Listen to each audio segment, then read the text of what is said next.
परम सच्चिदानंद घन प्रेमानंद स्वरूप नवनिभृत निकुंज महामहिम परम पावन श्री वृंदावन धाम। श्री वृंदावन धाम के लाडिले युगल चंद प्राणाराध्य श्री प्रिया प्रीतम जू समस्त हित परिकर निज परिकर। उपासना की परिपक्व अवस्था का बोध अंतःकरण की पवित्रता से है। पवित्रता का तात्पर्य है किसी भी द्वंद्व का अंतःकरण में प्रभाव ना पड़ना।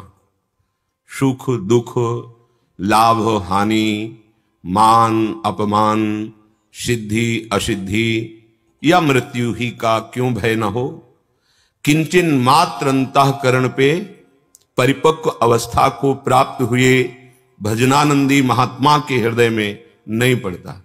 चाहे वो गृहस्थ महात्मा हो या वो विरक्त महात्मा हो, स्थिति को महात्मा कहते हैं।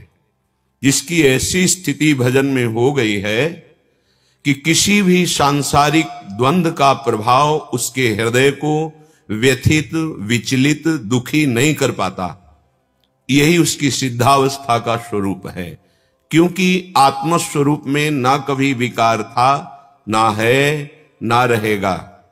अंतःकरण की स्थिति से ही ये पता चलता है कि उपासक किस कोटि का उपासना में आगे बढ़ा हुआ है। तो हमें ये विचार पूर्वक सहना है। ऐसा नहीं है कि आगे चलकर स्थिति आएगी। ये स्थितियां क्रिया से नहीं आती हैं, विचार से आती हैं। विवेक विचार से बहुत जल्दी अज्ञान का नाश होता है और हम सहनशील बन जाते हैं। सहनशीलता ही अध्यात्म का मुख्य लक्ष्य है। जितना आप सहन करेंगे उतने ही आप महान बनते चले जाएंगे। ये बात विषय आनंद में लगे हुए भोगी पुरुषों को समझ में ही नहीं आएगी। त्याग से मन में जलन पैदा होती है। जैसे जैसे हम भोगों का त्याग करते हैं वैसे वैसे मन जलाता है, क्योंकि हमारी आसक्ति मन में है। मन इंद्रियों के अधीन हो गया है, इंद्रियां विषयों में आसक्त है, इसलिए जलन बढ़ती जाती है।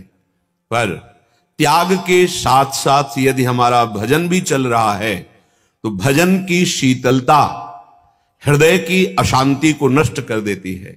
जहां हृदय अशांति से रहित हुआ, ऐसा सुख प्रकट होता है जो फिर विषयों की तरफ मन जाएगा ही नहीं। जिसे निज सुख कहते हैं, जिसे भगवदानंद कहते हैं, जिसे परमानंद कहते हैं, अखंडानंद कहते हैं। हमारे मनुष्य जीवन का लक्ष्य इसी आनंद को प्राप्त करना है, ना कि गंदे भोगों में अपने इस अमूल्य श्वासों को नष्ट करना। श्रीधाम वृंदावन परम करुणामय महापावन करने वाला है। कैसा भी कोई पतित क्यों न हो, जो धाम आ गया, धाम का आश्रय ले लिया, तो उसे सत्संग की प्राप्ति कराता है।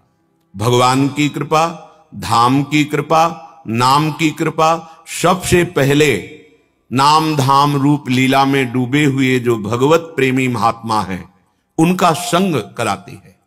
ये नाम जबकि अमोघ कृपा, ये भगवत कृपा, ये धाम कृपा कि हमें संत समागम मिला। अगर हम संत वाणी पर श्रद्धा और विश्वास कर ले तो ज्यादा अधिक प्रयास नहीं करना पड़ेगा। ये गंदी बातों से आपको निकलने में बहुत सामर्थ्य देंगी, क्योंकि ये महापुरुषों की अनुभूत वाणी, ये भगवान जो शास्त्र रूप में वर्णन किए हैं, ये उनकी वाणी है।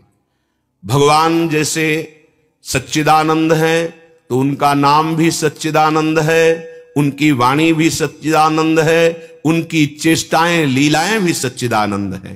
इसलिए हम विश्वास पूर्वक धाम का आश्रय, धाम का जितने मिनट घंटा दिन महीना साल हम वास कर सके, इससे बहुत लाभ प्राप्त होगा।